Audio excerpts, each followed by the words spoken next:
a beautiful day that the Lord has made, and we have chosen to rejoice and to be glad in it. So KUPES Chat is hosted by KUPES Young Women's Network, and an organization that looks at the empowerment of young women, to inspire them, to transform them, for them to become leaders of their own personal development, but most importantly for them to be in charge of who they are and what they are and what they're able to contribute to society and to our community as a whole. My name is Lady Norena, and I am the founder for KUPES Young Women's Network. Today is a very special day. Well, always is a special day. Every KUPES Chat is a special day, but this one, this one is extremely special. And for those who've seen our posters and what we've been speaking about, you are already aware of what we are going to be talking about today and who we are going to be talking to today. So please tell us where you are watching us from. Please just pause there and say, I'm watching us. You're watching us from Kitwe, from Winnelunga, from England, wherever it is that you're watching us from. We are so glad that you could make it today. A beautiful Saturday, and we are so glad that you're here. I'm extremely honored, and I'm really privileged actually to be able to be given this opportunity and this platform to have conversations. Now, I'll talk a little bit about the KUPES Chat. So the origin of the KUPES Chat is simply to invite men and women who've done tremendous things in their lives and been able to do things that almost are deemed as impossible. And the idea is for us to speak to these men, to speak to these women, to show possibility to the young woman out there. When she's sitting there, she can be saying that, wait a minute, if she did it, perhaps I actually have a chance. So the KUPES Chat simply does that, to have these conversations. I believe in testimony. I'm such a testimony girl, or rather woman, but I'm a testimony girl, and I believe that when I hear a story, and when I hear that story and it inspires me, it gives me hope, and I get up and say, if she can do it, so can I. So without further ado, allow me, or rather join me, in welcoming our guest today. I am so excited. If I had to do a drum roll, I would do a drum roll. I'm so excited to have her. So please join me.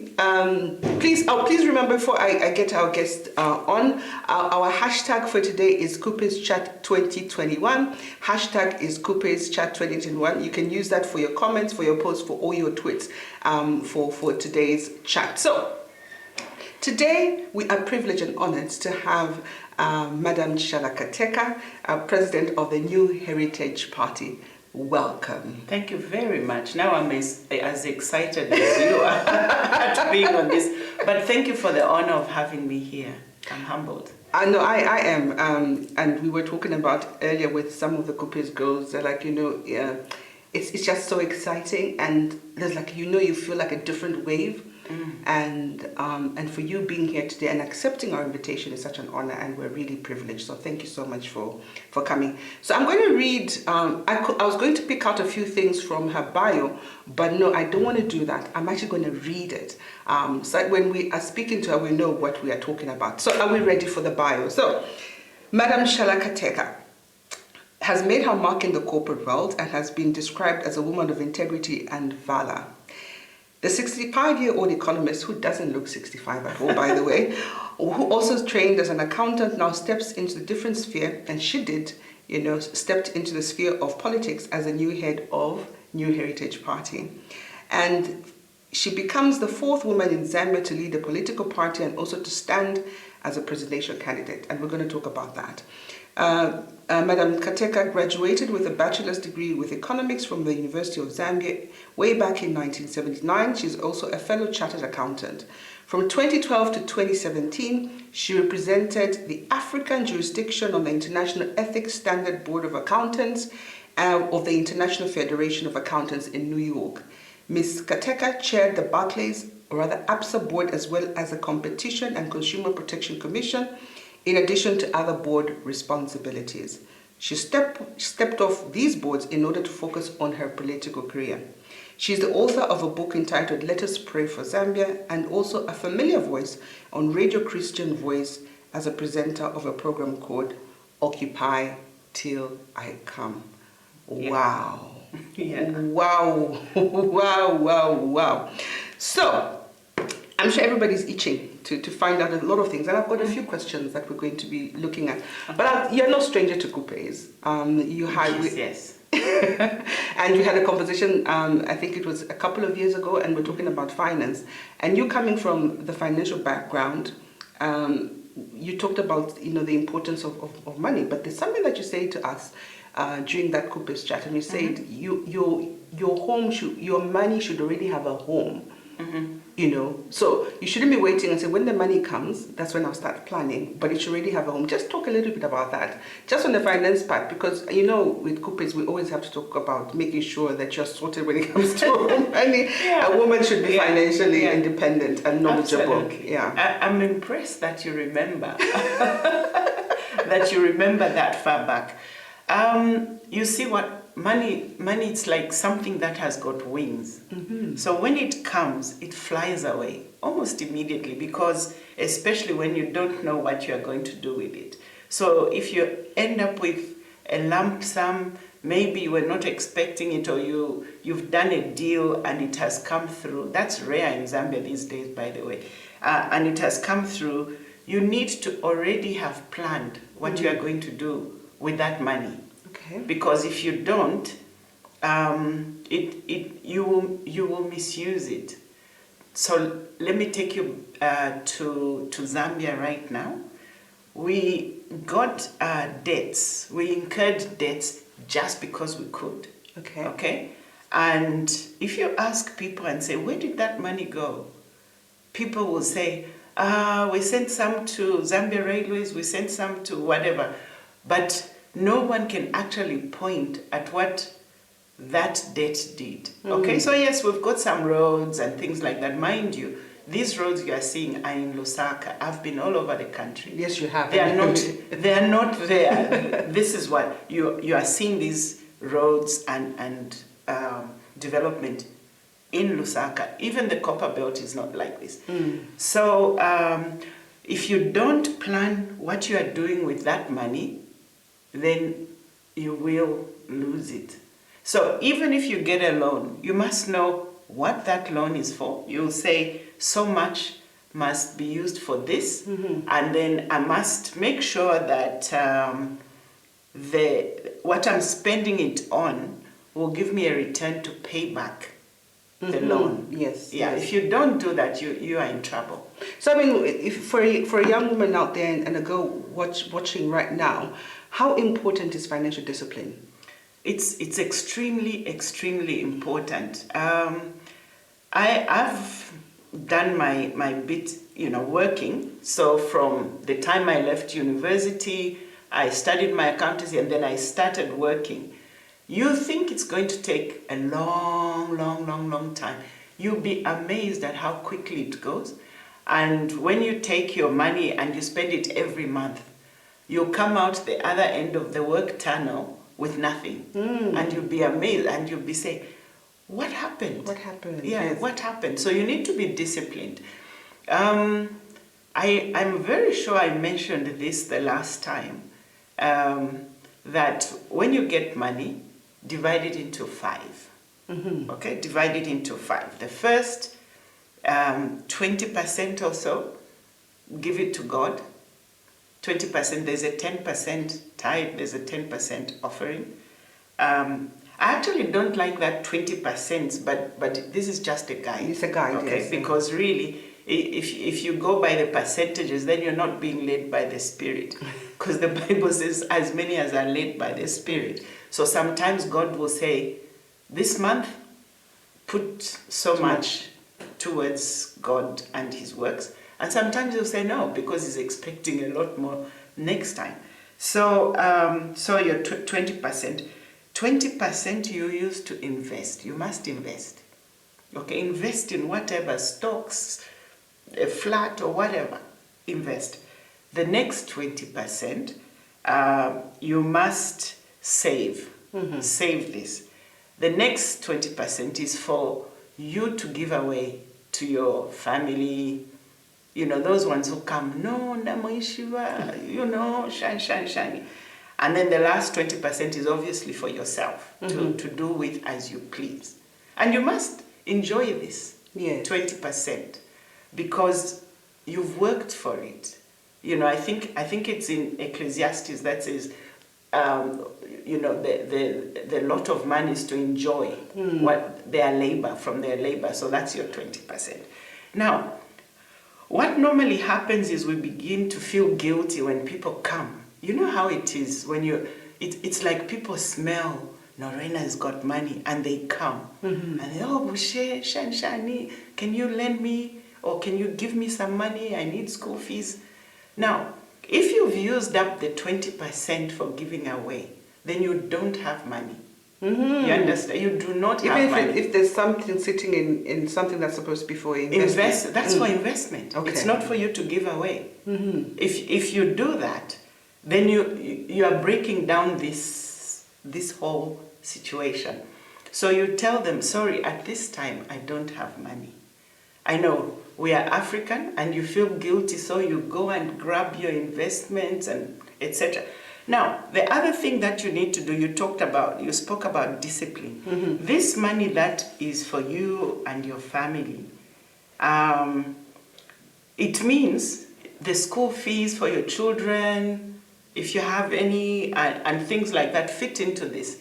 It means that if you are taking your children to a school that is taking up more than this, then you are living above your means. You need to set your own boundaries and say, this is where we fit in. And, you know, don't look at your neighbor and say, no, but Valia, they take their children to this school or that school. It's not about that. It's about what suits you. Come up with a financial plan that suits you and be disciplined enough to stick to it. Don't look at Norena. Don't look at the other person. Look at yourself. Don't compare yourself to other people. Compare yourself to yourself. I always say that. Compare yourself to yourself. Where should I be? Where could I be? Ask yourself those questions and then you'll be on a good path. Wonderful. So that, I mean, you having been in the banking sector and you were chair for ABSA, and you had to leave to make that bold decision to give up your positions there. How did that come about? What did it take? Well, I think for me, the journey began a long time ago because I joined politics in 2001. And the reason I joined politics is because I saw that the government of the day back then mismanaged some things that they could have done better. Then I realized the importance of politics. So I joined politics in 2001, Heritage Party, I was a founder member of Heritage Party, Wamianda's party. After that election, we lost. There was a lot of dribbling then, but at the end of the day, you're either in or out. So we were out. And the opposition, that was the UPND, the Heritage, and FDD, and the smaller parties that were then, decided to take this case to court.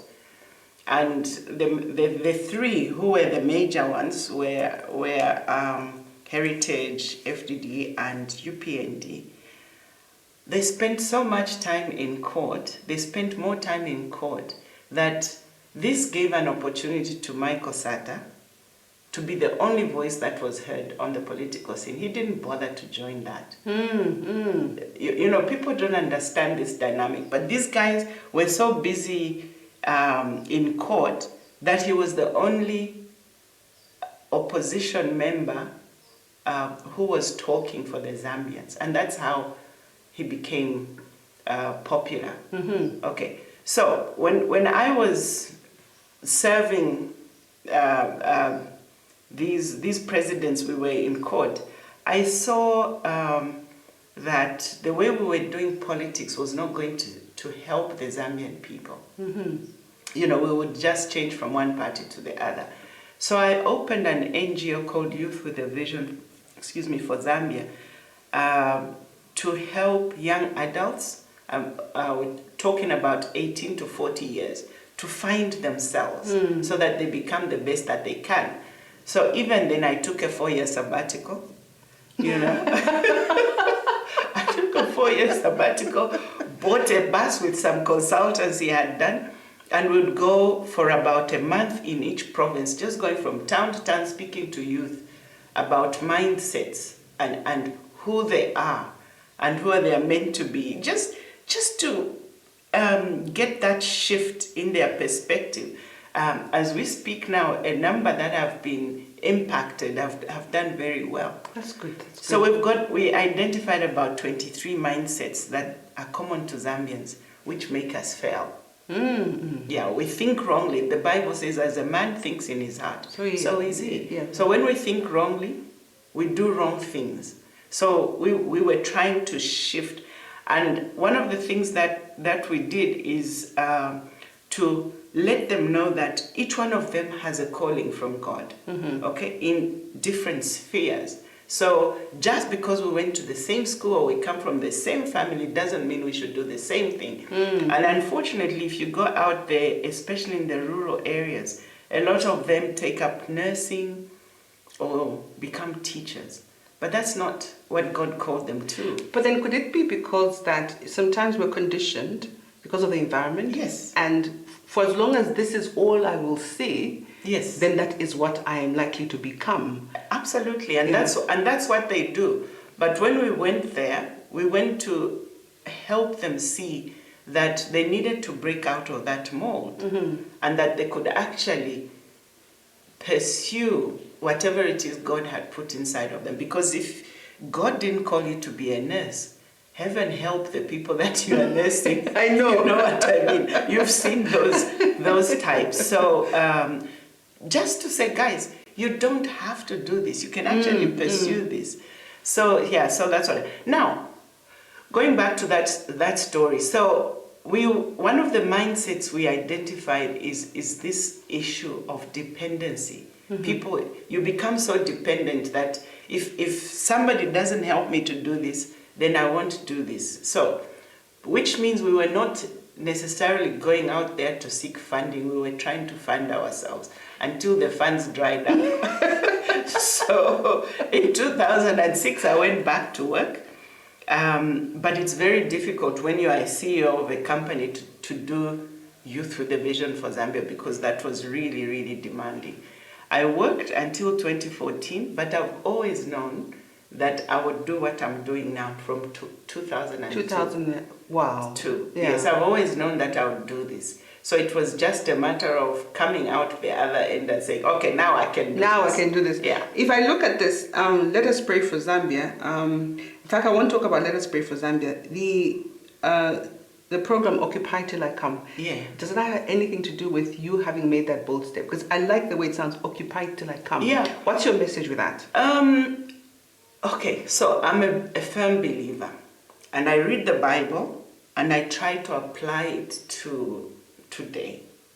Okay, and to understand. So if you read the Bible from Genesis to Revelation, you'll understand the way God thinks. You'll see a thread and what He meant.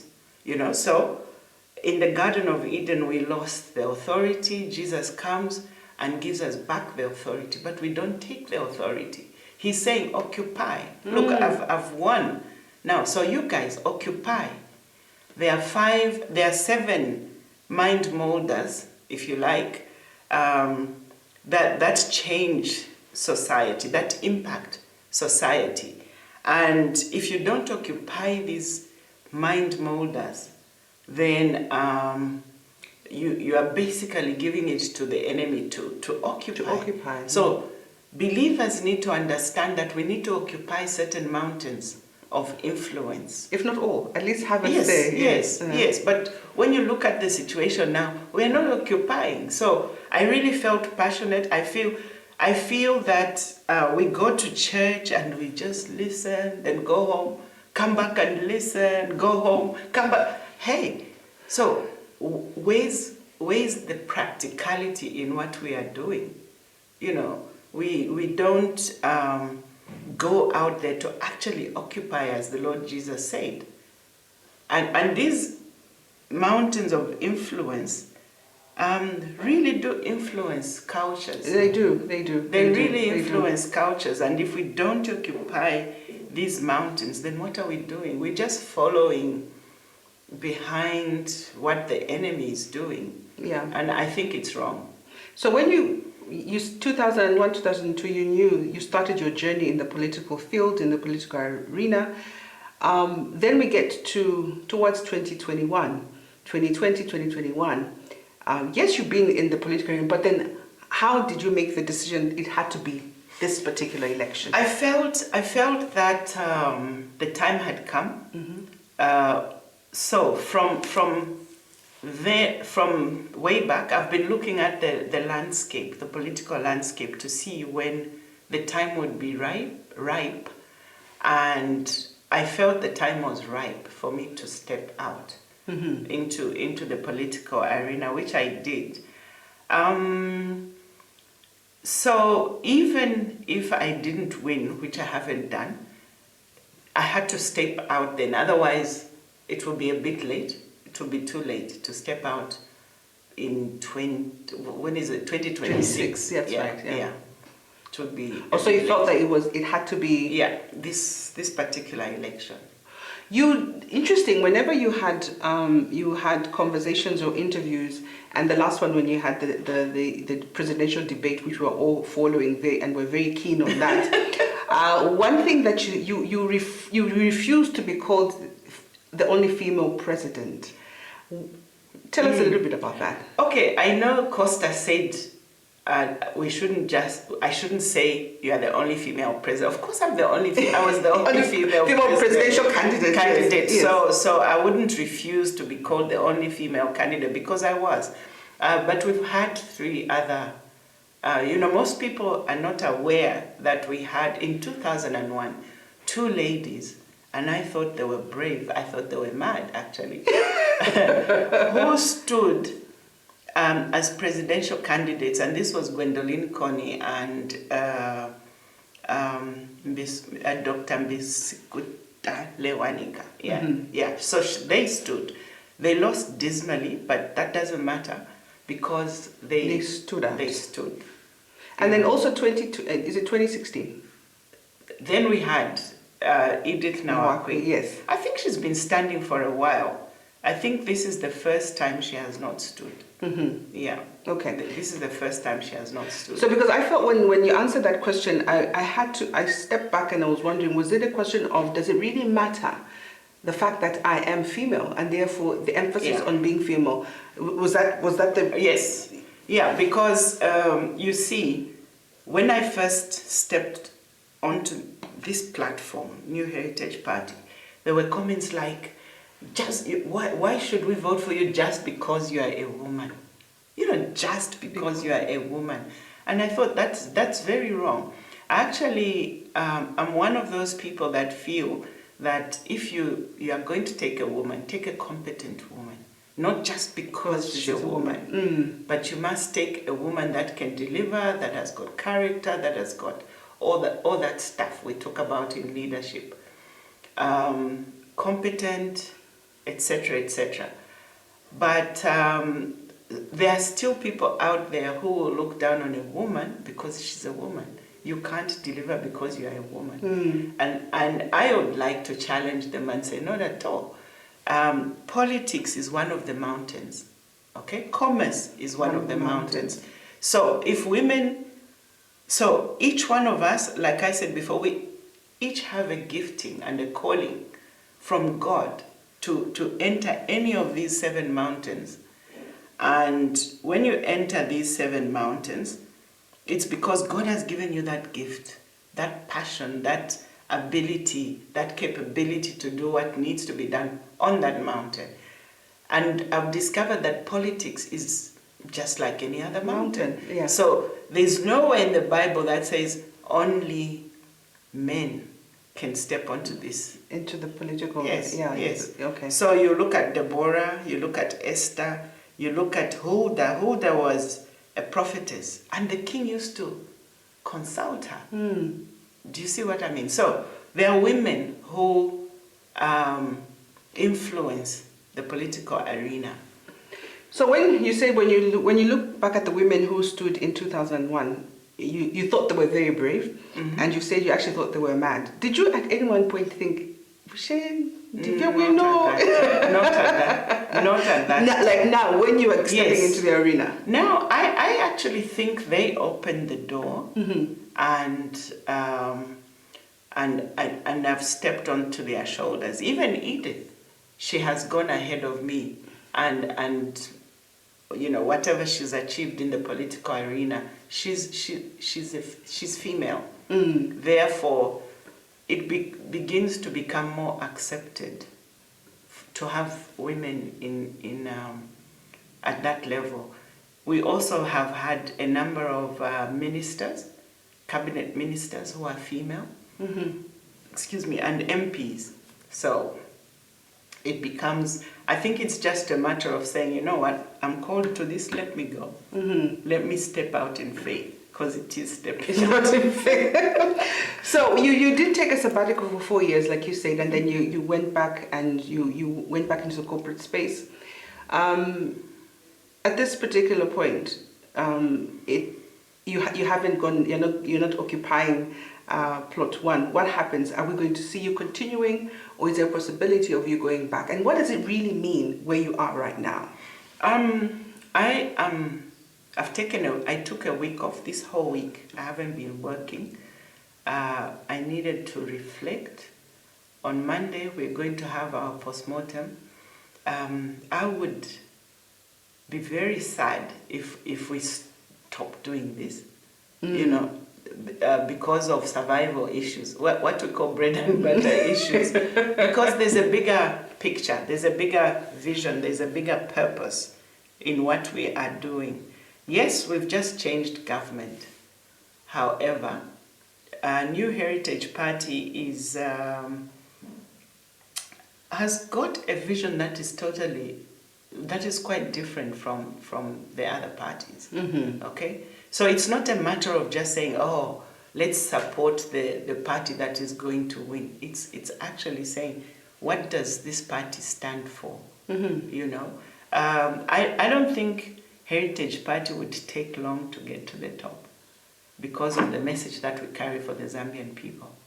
And again, perhaps it will be interesting, like you said, if we get to this place and then New Heritage Party is no longer there, then we'll start questioning, was it just because she wanted to get it? she wanted to get it. Because then I say that true leaders, in fact, I think it must have been Miles Monroe who said this, I'm not quite sure, I can't remember. It says true leaders are more concerned about the people. Yes. Politicians are concerned about the next election. Yes. Where does New Heritage Party fit in? We are concerned about the people. Our message is definitely Zambian people focused. It's about the Zambian people. We talk about development, and we say that, look, you can develop Zambia up to 98%. Like, look at Lusaka, it's quite developed. And then you leave the Zambian people at 5%, then what are you doing? Zambia is not about roads, nor about buildings, it's about the Zambian people.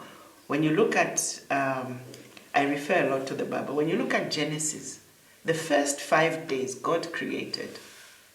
And then when he had done, then he says, now that we have done all of this, let's create the reason why we did all this, which was humankind, mankind. Do you see what I mean? So whatever you do must be because of the humans, the people that you are serving. Yeah.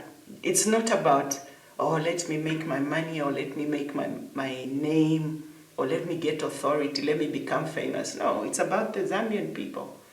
When you look at Zambia, 56 years after independence, most Zambians are where they were in 1964.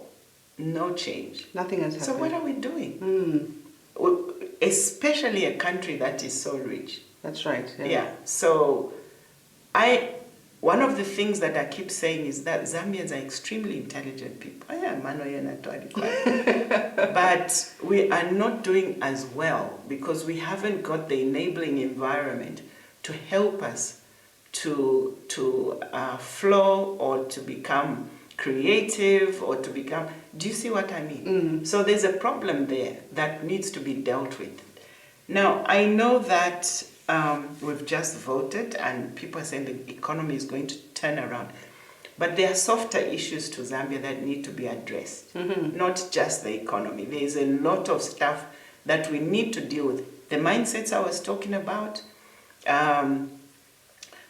when you look at Zambians, they are so poor. They are so poor that a 5 kwacha, they'll fight over a 5 kwacha. You understand?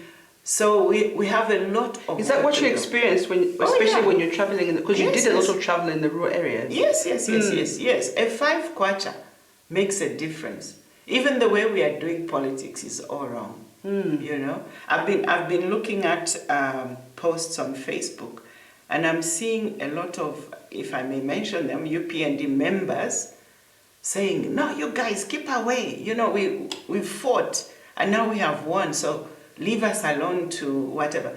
That is wrong politics. But so can we not even assume?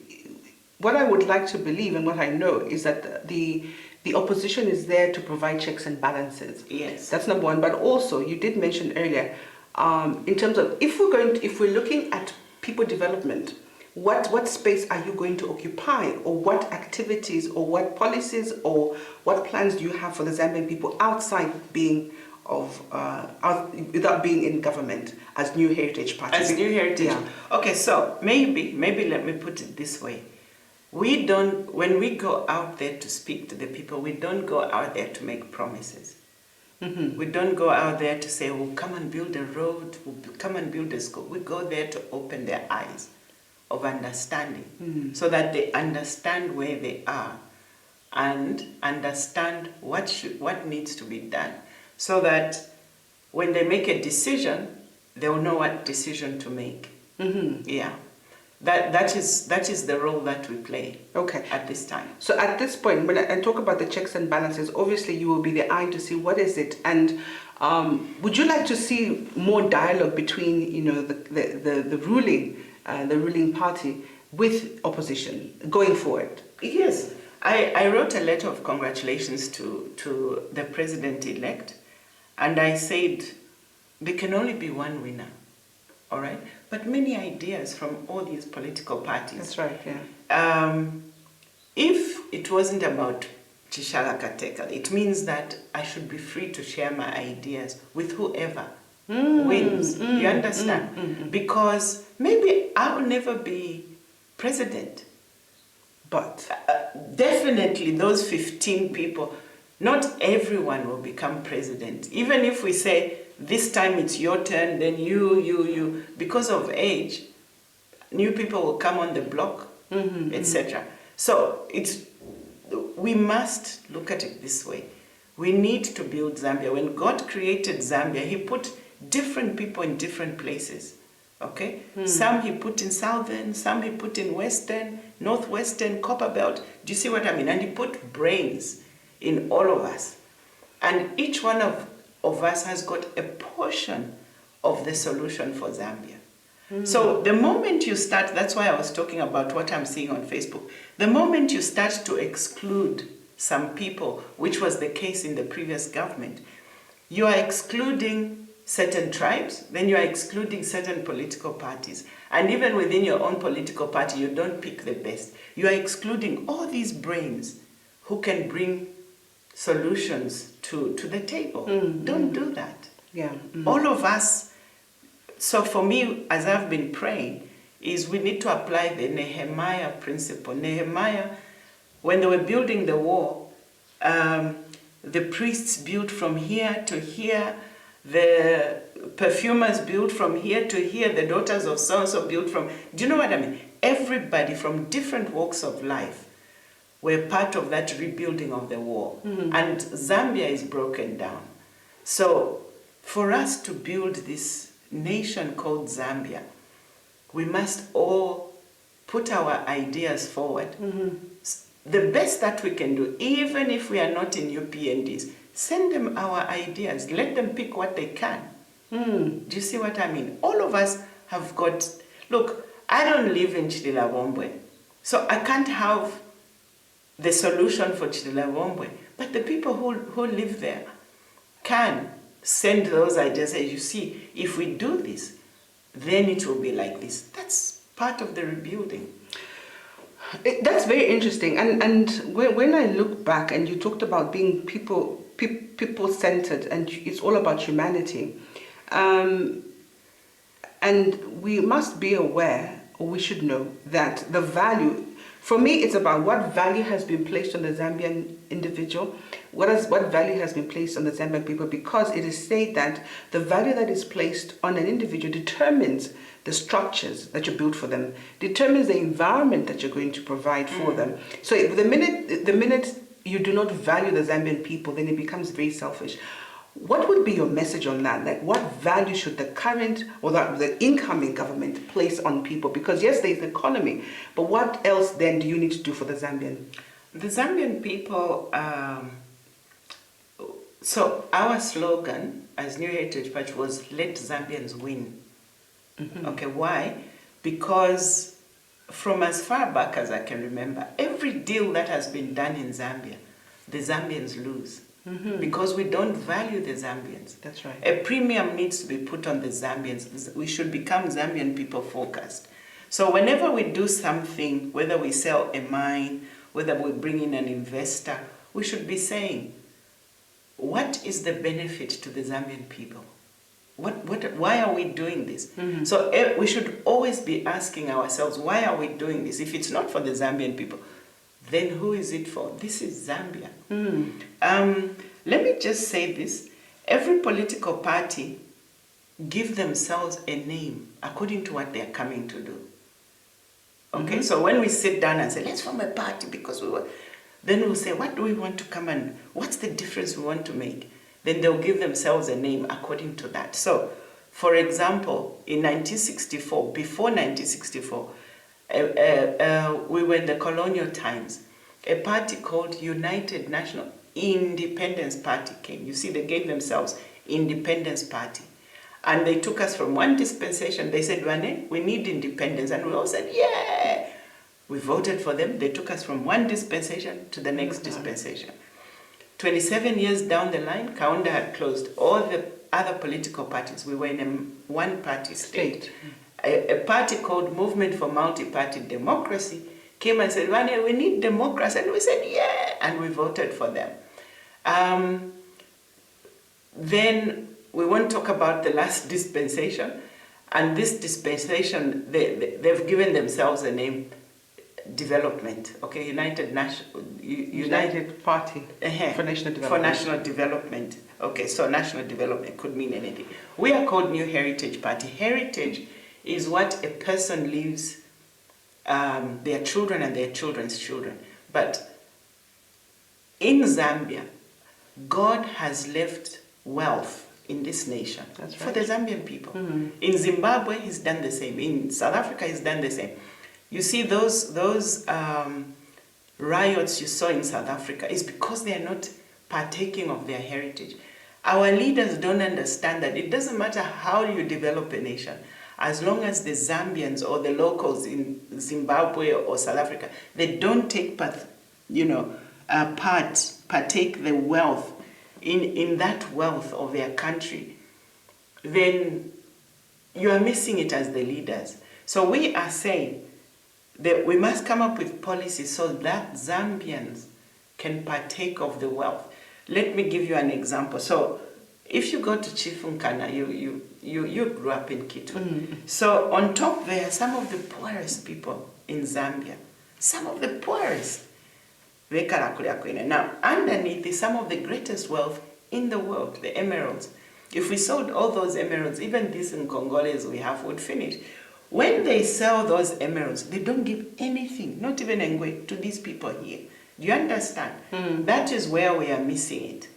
Why should people, the real owners of this wealth are the Zambians, but we never partake of our wealth. They sell mukula tree. We've been seeing copper going out for years and years, but Zambians are not partaking of that wealth.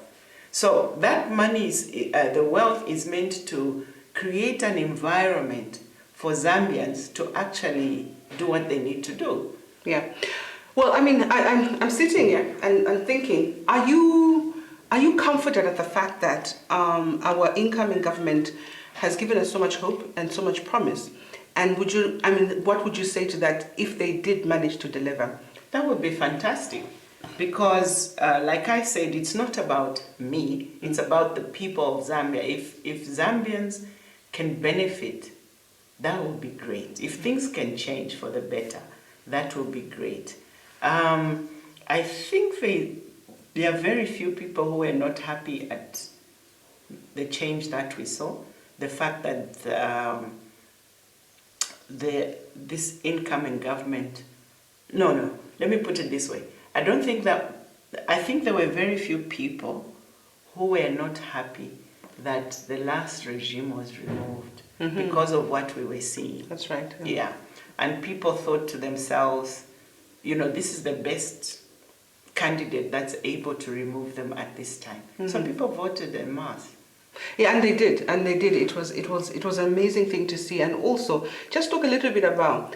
and I can almost feel the entire world watching Africa, watching Zambia, and especially in particular Zambia. The fact that we're able to pull off such a peaceful election under COVID. I mean, isn't that just remarkable? And how do you feel, having been part of that, and everybody is watching? It's like now all eyes are on Zambia, but the fact that we're African. And we're able to, because everybody expects that there will be chaos, bloodshed and all that. One of the things that people need to understand about Zambia is Zambia has actually got a calling. Zambia itself has got a calling. God calls, just as God called you to something, God calls nations as well.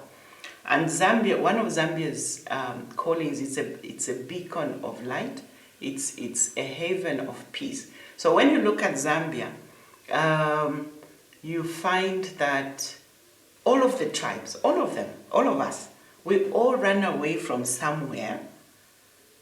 We ran away from war, we ran away from diseases, from hunger, to look for a land that was a haven of peace. And we found a nation called Zambia. And you find that Zambia, even after independence, when there's a war in Africa, people run to Zambia. People need to understand who we are in God's eyes, in God's calling, and we are peaceful people because of that. I mean, if whenever you speak to people, they say, "Oh, Zambian people are so peaceful," blah blah blah. That's who we are. That's just who we are. We've been almost ridiculed at the fact that we are very peaceful, but also, and we were almost labeled as, docile. Isn't it strange that the same people that were labeled docile and, still been able to pull this off? Yeah. And also then, could we then say that we have our own way of doing things? Absolutely. I think I put on my Facebook page that we have changed regime. I feel proud to be Zambian again because we've done this and in our own Zambian way. This is who we are. Yeah, I was actually going to come to that. What did you mean when you say in our own Zambian way? Because we don't believe in bloodletting, fighting. It doesn't really help. We even when we were seeking independence, we didn't have bloody fights. Okay, yes, there were a few deaths, but not the way it is in other countries. We didn't go to battle. For example, we didn't have a war. We've never had war. We haven't known war. Yeah. So yeah, that's just who we are. We would rather do things. And have you noticed that people, when in the previous regime, they were just watching. You wouldn't know that they were disgusted, but they were just watching. And when it came to the ballot, they definitely made their voices heard loud and clear by removing that. But That's a peaceful way. It's a peaceful way. Mm-hmm. Talk a little about the youth, because they did come out in numbers.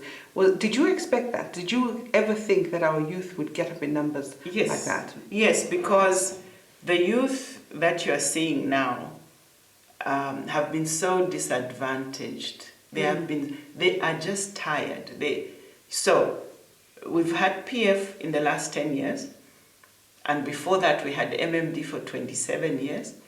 So they haven't known anything else, and they are so, everywhere we go, you don't find youth with jobs. They don't have jobs. They don't have opportunities. They are looking for something. They are looking for somebody who will come and make a difference in their lives. Yeah. And I really wish that the new government well in that regard. Yes, they have to, and also just to understand that they are living in a very totally different world, very digital world. Yeah. And I'll say something, and we have exposed our youth to digital platforms, but perhaps without providing the right infrastructure for them to be able to flourish on that. Yeah. Because if you're going to say, are you able to build a business using social media? Are you able to build a business using... But we have given them that, or a little bit of that, but haven't been able to give them the infrastructure and the environment for them to actually be able to do that. So we pray that will be something that they will look into, because Zambia really needs the youth. We desperately need them, and especially that it's 80% over the population, and they came out in numbers. What was your conversation around youth? Well, when we went out there, because I had done the mindset thing before, I would help them to understand that they are worth something. They are not meant, most of them are, you go to the market and they're there cutting hair, or they are doing something that is not on their heart and things like that. So I would explain to them the same things that I was explaining to them many years ago. And you could see their eyes light up like, oh, okay, so I'm actually worth something. That's why I was talking about the softer issues of government. As we go into this dispensation, we must not just focus on the economy, we must also, if not more so, focus on these as well. It has to be in tandem though, because when you see the young people roaming the streets, it's not because they are down or they like drinking or smoking weed, it's because they are frustrated. And it boils down to the fact that when you are not doing what God has called you to do, you will always go astray because you're not fulfilling your calling. So you are frustrated and just do all sorts of things. So when you sit back today, was it worth it? I would do it all over again. I would do it all over again. I would spend my money all over again just to do that, because one of the issues that I realize is that people are scared to confront problems like the problem that we had. You see that something needs to be done. You know that you are part of the solution, but you are afraid to step out because you are now challenging the government or something like that. But if it's a wrong, it's a wrong. You must stand up, to do that. I keep giving this example. People are afraid of doing politics. But when you look at the people that God used in the Bible, Moses, David, Joseph, Nehemiah, Daniel, they were all in politics. And I keep giving this example. When the Israelites were in Egypt and they were being beaten up, making the bricks and things like that, they could have started, Moses could have gone, God could have said, start an NGO. So when they beat them up, take them, heal them, pour balm on their backs. When they are healed, send them back. But that's not what God said. God said, go and tell Pharaoh, let my people go. That is a lasting solution. That is politics. But when you think about it, could it be, first of all, before I even ask whether it's Zambia specific or women specific or men specific, but also like it was one of those things, you don't want to do politics. And for a long time, people didn't want to be anywhere near politics because it was a dirty game, it was an insulting game. And also, like you said, could it have been a question of, I will be victimized, I'm going to be persecuted? How far can you go when it's on your heart? I think that it depends on the depth of your convictions. Mm-hmm. It also depends on how strongly and passionate you feel about making a change for the better. Because the people who step out to make a difference, they don't really look at themselves and say, oh, I'll be persecuted, I'll be... You know, they just get in, yes. Yeah, they just decide. Somebody has to make that difference. Somebody has to make that difference. I mean, look at what you're doing. Somebody has to make this difference. There are so many young women that have been impacted by your, I don't know whether you call it ministry, but by your activities. I don't even know how many people know that you've given up plum jobs to do this. Yeah. And we were talking about it a little earlier, that when you're saying if you had done it, how would you have felt if you hadn't actually pulled this off and said, I'm going to do it? I would have been frustrated and unhappy, Mm-hmm. and I think I would have died earlier. You know, I think I would have died earlier because it never leaves your mind. You know, I could leave the country and go and become comfortable somewhere else, and then do what? You know, what makes it worth it? What makes life worth it for anybody? You know, so yeah, so that's the issue. Yeah. So wait, if you had to, before I ask, like, what would you say to a young person here who is sitting there and saying, could I actually get up and do that? Yeah. Can I get up and have the courage? And then that's my question before we wrap up, because we're about we're almost at the end. So here I am, and I want to do politics, but then it's because, politics is dirty, we can't do that. And you talked about being courageous enough. So is it Zambia specific? Is it women specific? Is it that women are not courageous enough as men for them to have done what you've done today? Because think about it, in that room, especially where, even without everybody else, but you were the only one, and I'll say it, you're the only female amongst all those men. What does it take? If I'm sitting as a young person, what does it take? Am I courageous enough, or is it the strong conviction? And is it that we as women do not have that? I think women do have conviction, but it depends on your walk. And I think for me, the foundation is always God. Yeah. Because if God has got your back, you can do anything. I can do all things through Christ Jesus who strengthens me.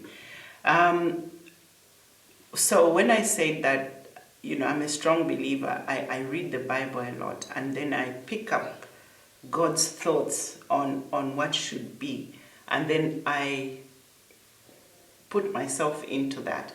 So for me, I know that what I'm doing is right. I'm fully persuaded that what I'm doing is right. What will give you that? So it's years of conversations with God. Years and years, and then also years and years of conversations with the people around you who recognize whatever it is and will encourage you, or something like that. So you've got to have that support base, but you first of all need to be fully persuaded that I need to do this, and then prepare yourself mentally and spiritually. Mentally and spiritually to be able to do this. Mentally, because it's not something where you just wake up one day and say, if Chishala can do it, I can also do it. No. I have known, like I said, since 2002, this is 2021, wow. 19 years, okay, of knowing and just being prepared and then stepping out at the right time. A young person, a young lady out there should know that politics, they say it's a dirty game. No one has insulted me, by the way. That's wonderful. No one has called me any names. So if you know this, you are going towards the conduct yourself In a worthy manner. Yes, in a worthy manner, so that people cannot throw stones at you. Okay? And then when you get into the political arena, don't throw stones at people, don't call people names. Just do what you need to do. Chapwa. And when you do it that way, nobody's going to, then it won't be a dirty game. They can have their dirtiness out there, but they won't come to you and start calling you names. We do a segment on KUPES, and I think you said that you shared a few words some time back, but I'm going to ask you today. We call it What I Know Now, Advice to My Younger Self. As you know, this is a platform for young women and girls, and the reason we brought you here is because you stood out there and you did show us possibility, and the girls were so marveled, and we said, how is it possible to get her? And here you are. So what advice would you give to your younger self? I think that I would have become more financially prepared for this journey that I have taken, which is why it's important that we began with the financial aspect, because it's very difficult to do anything without adequate finances. So I would have been more financially prepared than I am. My advice to my younger self, I think that would be it, actually. Just whatever you are going to do in life, become prepared for it mentally, spiritually, and financially. Yeah. Oh, wonderful. And your last words to my young girls and women out there, what would you say to a girl watching right now? I would say pursue your dreams. Don't be afraid to pursue the dream. Also learn to step out in faith. Because you normally we want to just jump out there when everything is in place, but there's a place for that if you can, but a lot of times life doesn't work like that. You just need to step out in faith and know that you've got this. You can do it. You can do it. It's not an impossibility. As a matter of fact, for you young ladies at this time, you've got so much, support systems. There are a lot of support systems that you can go to Norena, you can go to whosoever to help you with that journey. So step out in faith. Step out in faith. Thank you so much. It's been amazing, and I've got so many other questions to ask. I wish we had more than an hour, more time, but I know you're going to come back, and I'm going to give a few girls a privilege for them to come and just sit with you and ask you all the questions. Okay. But I'd like to just say thank you so much for joining us this afternoon. Like I said, I do not take it for granted, and I don't take it lightly. We are really privileged and honored that you spared some time to come and speak to our young women and girls, which is really something that is really close to my heart, and I thank you that you accepted. So you are amazing, and we thank God that you took that step of faith, and you really, like I said, you've shown us possibility. And she's sitting there and saying, yes, she might not be to aspire to be president, but she's aspiring to be other things. Yes. And just by you stepping out, you have shown her possibility. So thank you. Thank you so much. Thank you. It's been an absolute, an amazing conversation. And I'd like to say thank you so much to Madam Chishala Kateka for joining us this afternoon and giving us her story. And like you said, or like you've heard, she did not start yesterday, and somebody was asking and saying, where did she come from? Who is she? What is she all about? We've just heard today that her conviction, her journey started way back in 2001, 2002. Some of us would have given up on that dream simply because we're not occupied the particular space that we're going for. But what she has said to us is she is people driven. She loves people. And for me, that's what true leadership is all about. It's not about the next election, but it's about her. It's about people, and that is why she has journeyed throughout to be where she is today. So it's been a great conversation. And what you say is, please don't be afraid to dream. Don't be afraid to step out in faith, because if you don't do it, who else will be able to do it? You should be able to live those dreams. And especially our young people, you have got a huge support system, people who are ready to help you. You've got mentors, people that you can run to.